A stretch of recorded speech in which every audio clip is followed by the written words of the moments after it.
전국의 주택 매매 건수가 전월 대비 7.2% 감소한 것으로 집계됐습니다. 매물 부족 현상이 이어지며 판매가도 오르고 있습니다. 제37회 LA 마라톤이 오는 일요일 열립니다. 곳곳에서 교통 통제가 이루어지기 때문에 운전자들의 주의가 필요합니다. 러시아군이 우크라이나 마리우폴의 한 극장을 폭격했습니다. 130여 명의 생존자가 구조됐지만 여전히 수백 명이 갇혀있는 상황입니다.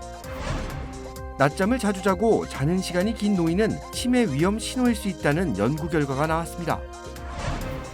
한 주간 증권시장 상황을 돌아보고 다음 한 주를 전망하는 주간 증시 브리핑. 오늘은 금리 인상 여파에 대해 알아봅니다.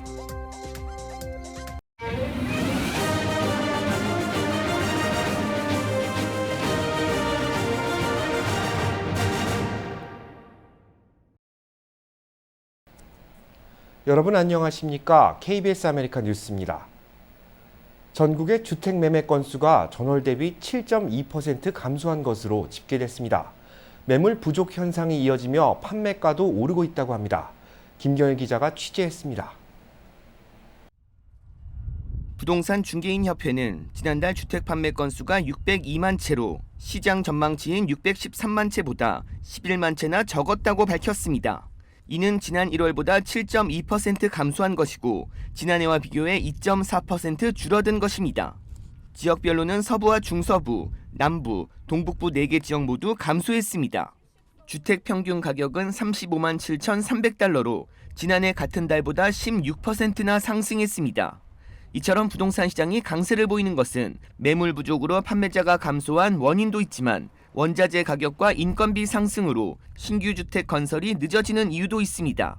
주택가격 하락을 우려해 렌트를 선택한 사람들도 지난 16일 금리 인상이 예상 수치를 벗어나지 않고 렌트비는 계속 오르면서 다시 구매를 선택하는 경우도 늘고 있습니다. 지금 약간 마켓에서 약간 주춤거리면서 렌트를 할까 집을 구매할까 한 이제 이자율이 오른다고 하니까 그런 그룹에 있는 사람들이 일부는 많은 숫자는 아니지만 도로 렌트를 포기하고 마켓으로 다시 유입하는 현상이 있습니다. 주택 구매에 나서고 있는 35세에서 40대는 자택근무와 결혼 후 자녀를 위해 콘도보다는 주택을 선호하면서 LA 외곽 지역으로의 유입이 지속되고 있습니다. 대부분의 부동산 전문가들은 매물 부족 현상이 올 하반기쯤에야 나아질 것으로 보고 있습니다. 2018년 11월 달에 이자가 5% 올라갔을 때 바이어들이 마켓에서 상승 부분 빠져나갔어요.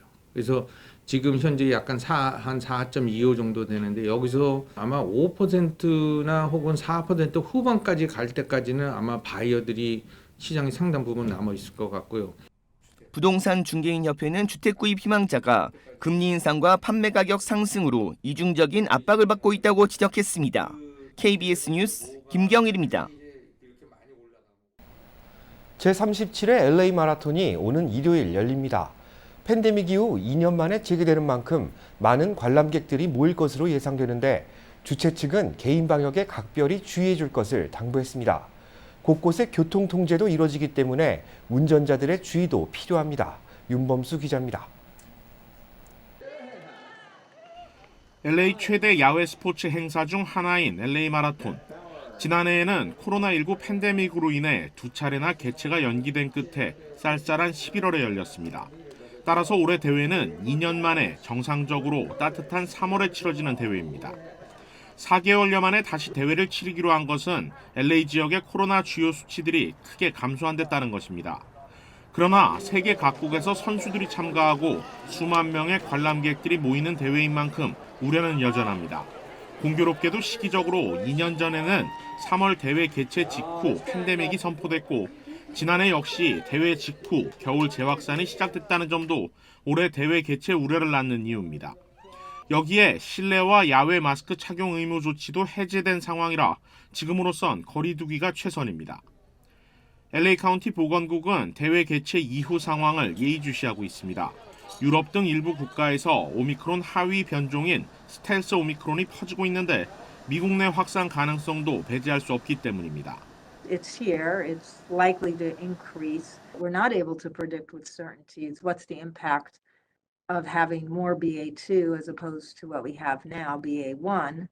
We encourage people to try to distance as much as possible. And if they're indoors gathering before the runs with lots of people to keep those masks on. 한편 대회가 열리는 일요일 할리우드와 다운타운, 웨스트 LA에 걸쳐 주요 도로들이 차단되면서 혼잡이 우려됩니다. 한인타운의 경우 이번 마라톤 구간에 포함되지 않았지만 프리웨이 주요 출입로들도 동시에 차단되기 때문에 벨리나 글렌데일 지역에서 오는 한인들은 타운으로 진입하는 데 상당한 시간이 소요될 것으로 보입니다. KBS 뉴스 윤범수입니다.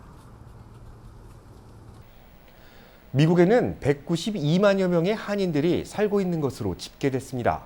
캘리포니아주는 한인들이 전국에서 가장 많이 살고 있는 주로 나타났습니다. 박시몬 기자가 취재했습니다. 미국에 거주하고 있는 한인들의 수는 2020년 기준 192만 6천여 명인 것으로 연방 센서스국 집계 결과 나타났습니다.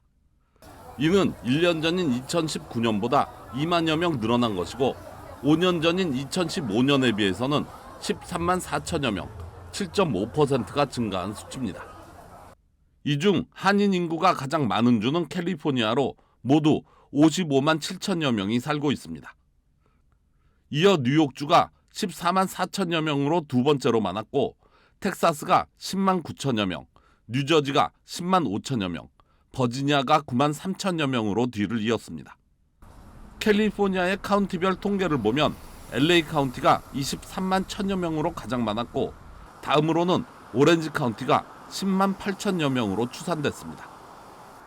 LA 카운티에서는 인구의 반가량인 11만 6천여 명이 LA시에 거주하고 있는 것으로 나타났습니다. 얼바인에 사는 한인은 2만 3천여 명으로 5년 사이 19.6%가 증가했고 플러트는 1만 8천여 명으로 5.8%가 늘었습니다. 한국에서 태어난 한인들의 비율은 54.4%로 5년 전에 비해 2.8%포인트 낮아졌는데 이는 미국에서 태어나는 2세들의 숫자가 늘어나고 있기 때문인 것으로 보입니다.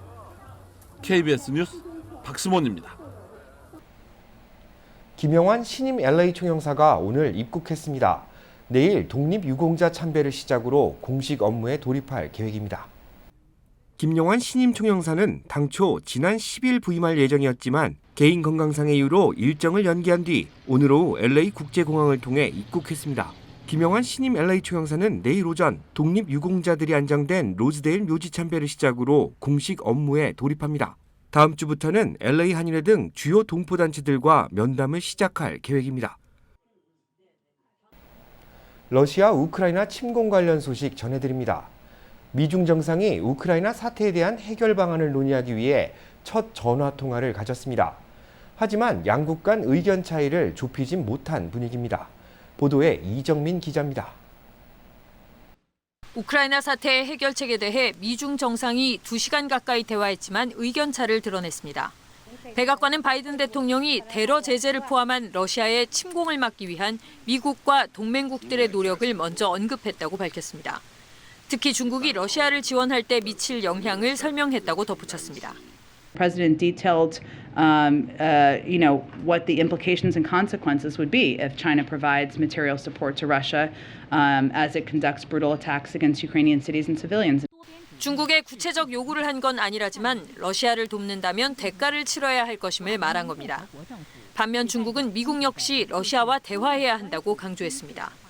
美国和北约也应该同俄罗斯开展对话，解开乌克兰危机的背后症结，化解俄乌双方的安全忧虑。 시진핑 주석은 전쟁 반대를 얘기하면서도 전방위, 무차별적인 제재로 고통받는 건 결국 국민들이고 세계 경제에도 큰 손실이 될 거라고 말했다고 중국 관영 매체들은 밝혔습니다. 우크라이나와 자주 비교되는 타이완에 대해서도 양 정상은 서로 다른 견해를 교환했습니다.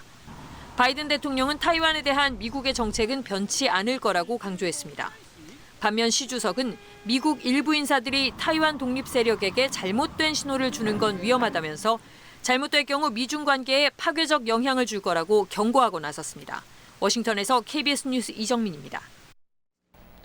우크라이나 남부 마리우폴의 한 극장이 러시아군의 폭격을 받았습니다. 130여 명의 생존자가 구조됐지만 여전히 수백 명은 갇혀 있는 상태입니다. 이어서 김준호 기자입니다. 우크라이나 서부 도시 르비우의 도심에 텅 빈 유모차들이 놓여 있습니다. 이번 전쟁에서 숨진 아이들을 기리기 위한 것입니다. Ну, згадайте, як ваші діти були такими маленькими в таких самих візочках. 포위된 남부 항구 도시 마리우폴. 목숨을 잃은 사람들의 시신이 곳곳에서 눈에 띕니다. 젤렌스키 우크라이나 대통령은 폭격당한 마리우폴 극장에서 생존자 130여 명이 구조됐고 나머지 수백 명이 아직 갇혀 있다고 밝혔습니다. Я впевнений, що атакуючи нас, вони знищать усе. Усе, чого російське суспільство досягло за минулі 25 років. 수도 키이우 주변에선 파괴된 러시아군 장비들이 목격됐습니다. 유엔 안전보장이사회에선 미국과 서방 측이 러시아 측의 허위 선전과 생화학 무기 사용 가능성에 대해 경고했고 러시아 측은 이를 부인했습니다. 러시아의 수도 모스크바에선 크림반도 병합 8주년 기념 콘서트가 열렸습니다. 푸틴 러시아 대통령은 러시아 군인들이 우크라이나에서 영웅적이고 헌신적으로 싸우고 있다고 치하했습니다. Вы знаете, мне приходят в голову слова из Священного Писания. Нет больше любви, как если бы кто-то отдал душу свою за друзей своих. 푸틴 대통령은 이번 군사작전이 돈바스 지역 주민들을 대량 학살해서 구해내기 위한 것이라고 말했습니다. 모스크바에서 KBS 뉴스 김준호입니다. 한국에서 새 정부의 국정 운영 방향을 정할 대통령직 인수위원회가 공식 출범했습니다. 윤석열 당선인은 국정과제의 모든 기준은 국민과 국익이 우선돼야 한다고 강조했습니다. 코로나 대응 문제도 중점적으로 다뤄달라고 인수위에 주문했습니다. 박민철 기자의 보도입니다. 둘, 셋! 20대 대통령직 인수위원회가 닻을 올렸습니다. 대통령 취임 때까지 국정 운영의 밑그림을 그리는 역할입니다. 윤석열 대통령 당선인은 인수위 첫 회의를 주재하며 국정 과제의 모든 기준은 국민과 국익이라고 강조했습니다. 정부 초기의 모습을 보면 정부 임기 말을 알 수 있다고 합니다. 항상 국민의 목소리를 잘 경청하고 국민의 눈높이에서 문제를 풀어가길 바랍니다. 또 책상 위가 아닌 현장에 늘 중심을 두고 현장의 목소리를 최대한 반영해달라고 말했습니다. 국정 과제의 우선순위 설정도 궁극적으로는 국민 통합을 위해서라며 그러기 위해선 일 잘하는 정부가 돼야 한다고 밝혔습니다. 공정한 기회를 보장받아야 하고 정부를 믿고 신뢰할 때 국민 통합이 가능하다고 생각합니다. 최우선 과제로는 코로나 대응을 꼽았습니다. 영세 자영업자 소상공인분들에 대한 신속한 손실보상과 더불어 방역, 의료 문제 등을 중점적으로 다뤄주시기를 당부드립니다. 윤 당선인은 국민의힘 지도부와의 오찬 회동에서도 후보 시절 약속했던 최소 50조 원 규모의 코로나 손실 보상 추경이 처리될 수 있도록 적극 나서달라고 요청했습니다. 반기문 전 유엔 사무총장을 만나선 한미동맹 강화와 한일 관계 정상화 필요성 등에 대한 조언을 들었습니다. KBS 뉴스 박민철입니다. 노인이 낮잠을 자주 자고 자는 시간이 길면 치매의 신호일 수 있다는 연구 결과가 나왔습니다. UC 샌프란시스코 의대와 러시대학 연구팀은 노인 1,400여 명을 대상으로 14년에 걸쳐 추적 연구한 결과 이 같은 결론을 얻었다고 밝혔습니다. 연구진은 전체적으로 낮잠을 하루 1시간 이상 자는 노인은 치매 위험성이 40%가량 높았다고 말했습니다. 또 기억력과 사고력 등 인지 기능에 문제가 없는 노인도 낮잠을 자주 자고 낮잠 시간이 길수록 치매 위험 요인으로 작용하는 것으로 나타났다고 덧붙였습니다. 뉴욕주의 일자리 회복세가 전국 최하위권에 머물고 있는 것으로 집계됐습니다. 건설 부문과 여행객 감소에 영향을 받고 있는 것이 주된 원인으로 분석됐습니다. 제유산 뉴욕 KBTV 전상희 기자입니다. 엠파이어 공공정책센터가 노동통계국 데이터를 이용해 분석한 결과에 따르면 뉴욕주의 지난 1월 현재 민간 고용 일자리는 2020년 2월과 비교해 5.8% 적었습니다. 전국 평균 일자리는 팬데믹 이전과 비교해 1.6% 정도만 모자란 상황이지만 뉴욕주 일자리는 여전히 더딘 회복을 보이고 있는 것입니다. 전국에서 뉴욕주와 가장 비슷하게 고용 회복 속도가 느린 곳은 경제 규모가 작은 버몬트주입니다. 엠파이어 센터는 뉴욕주와 인접한 다른 주들은 훨씬 일자리 회복 속도가 빠르고 뉴저지주의 경우 팬데믹 전과 비교하면 단 2.2%만 일자리가 모자라다고 평가했습니다. 텍사스주 1.2%, 플로리다주 1.6%, 노스캐롤라이나주 1.8% 등을 포함한 13개 주는 이미 팬데믹 이전보다 일자리 수가 더 많아졌습니다. 뉴욕주 고용 회복이 특히 더딘 이유는 건설 부문과 관광객 감소의 영향을 직접적으로 받는 호텔, 식당 등 접객 산업 때문입니다. 뉴욕주 1월 건설 일자리는 팬데믹 전에 비해 8.7% 모자라 일자리 수 격차가 전국에서 가장 컸으며 접객 산업 일자리도 15.4% 줄어 최하위권을 보였습니다. 또 공연, 박물관, 스포츠 등의 일자리는 활성화되는 분위기이지만 사무직의 경우 근로자 수는 늘고 있으나 여전히 재택근무 비중이 높아 오피스 상권이 활기를 띠지 못하고 있습니다. 뉴욕시는 최근 관광 캠페인 등을 포함한 경제 활성화 계획을 내놨습니다. KBTV 뉴스 전상입니다. 한 주간 증권시장 상황을 돌아보고 다음 주 한 주를 전망하는 주간 증시 브리핑 시간. 아티스 캐피탈 김재환 대표 나오셨습니다. 안녕하세요. 네, 안녕하십니까. 이번 주 금리가 좀 인상이 됐습니다. 주식 시장도 많이 출렁였는데요. 이번 주 증시 어떻게 보셨습니까? 일단 이번 주 같은 경우는 이제 하루 엇갈리고 이제 4일이나 오른 이번 주를 6주 만에 처음 상승한 주로 기록했습니다. 그리고 더욱이 2020년 11월 이후 1년 4개월 만에 가장 크게 폭등한 주를 기록했습니다. 이번 주 자체가. 그러니까 무지막지하게 올랐다는 얘기죠.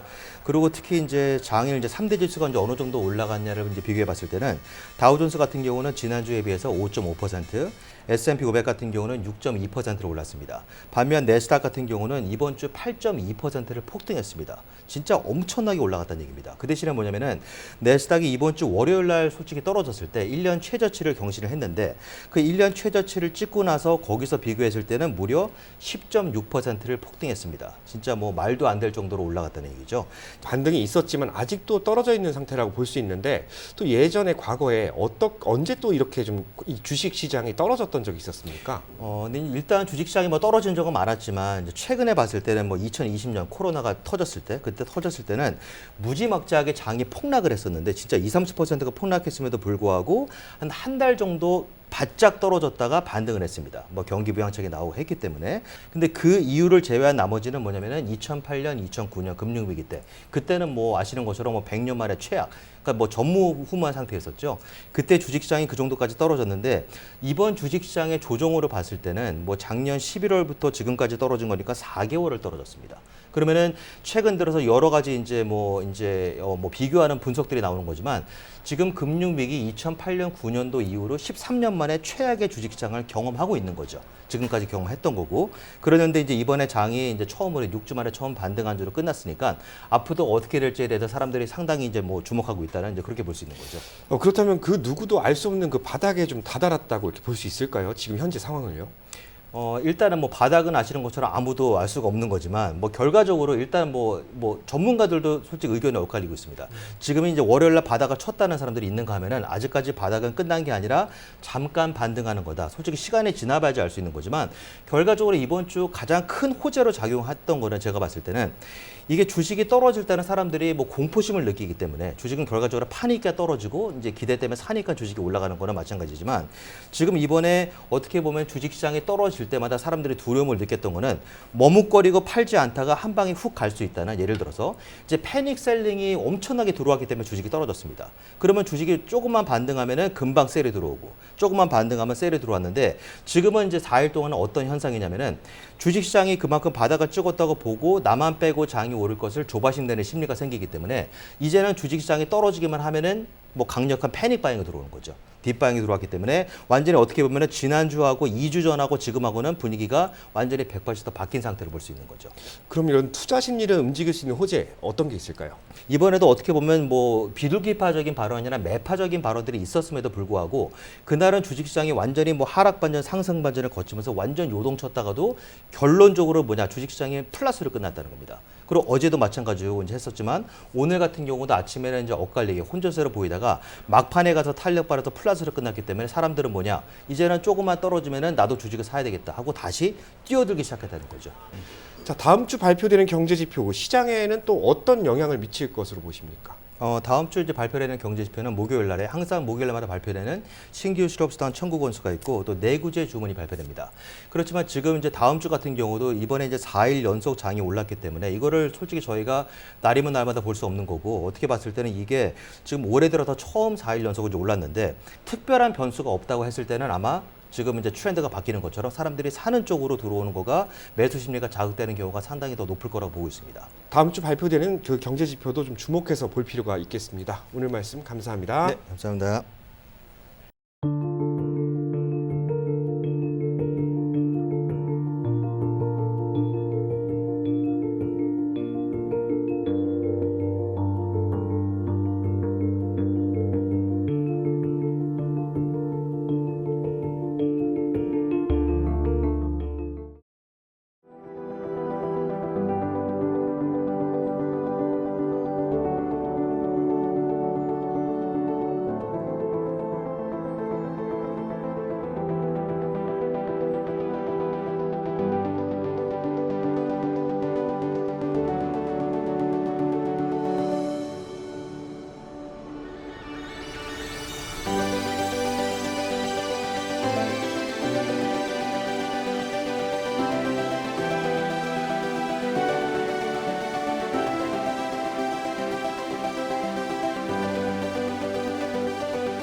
KBS 아메리칸 뉴스 마칩니다. 편안한 주말 되시기 바랍니다.